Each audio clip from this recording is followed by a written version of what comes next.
tooth on a roof. There was once a young boy named Hansu. He lived in a very tall apartment building in Seoul. One day he was eating breakfast with his grandmother. He noticed that his front tooth was loose. "Oh great," shouted Hansu. "Soon my tooth will come out. I can put it under my pillow and the tooth fairy will take you away. Then she will put some money under my pillow." "You know, Hansu," said grandmother, "that is a Western custom. When I was a little girl and my tooth came out, I threw it up on the roof." "Why did you do that?" asked Hansu. "Your tooth is part of your body. Your mother and father gave you your body. You honor your parents by throwing your tooth close to heaven. Throw it and say, 'Magpie, magpie, take my old tooth. Give me a new tooth.'" Hansu loved his grandmother very much. He liked to hear about old Korean customs. He tried hard to follow them. He decided to throw his tooth up on the roof of his house. All day at school, Hansu pushed and pulled his tooth. Suddenly, it fell out. After school, Hansu rushed home to show the tooth to his grandmother. She was busy packing a bag. "Where are you going, Grandma?" Hansu asked. "To the country to visit our relatives. Do you want to come?" "Oh, great," answered Hansu, "but I need to do something first." Hansu rushed out to the elevator. He went down to the first floor. He stood in the parking lot and looked out at the apartment building. "Oh no," he sighed.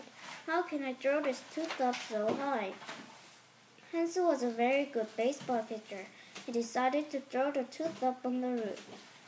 He stood back and wound up the throw. With one mighty effort, he threw the tooth. It went as high as the second floor. Then it fell back to earth. "I know," he said. "I'm a good batter." He bought a bat, threw the tooth up into the air, and hit it with all his might. This time the tooth reached as high as the fourth floor. Then it fell back to earth. Then he got a ping-pong paddle. With one great swing, he hit the tooth toward the roof.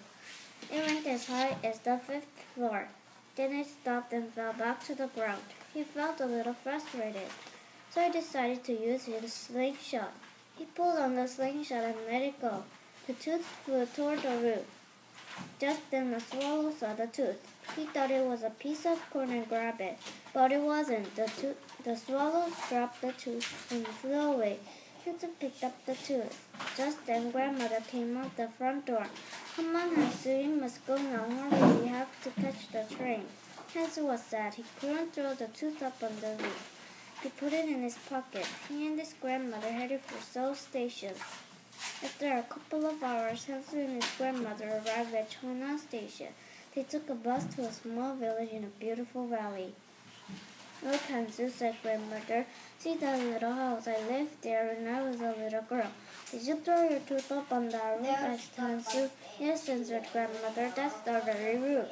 "Wow," yelled Hansu. "Grandma, I can throw my tooth on that roof too. Look." Hansu ran to the house. He threw the tooth up on the roof and said, "Magpie, magpie, take my old tooth. Give me a new tooth." Hansu thought, "I live in a tall apartment building in a big city, but I can remember all Korean customs. I will honor my family and my ancestors."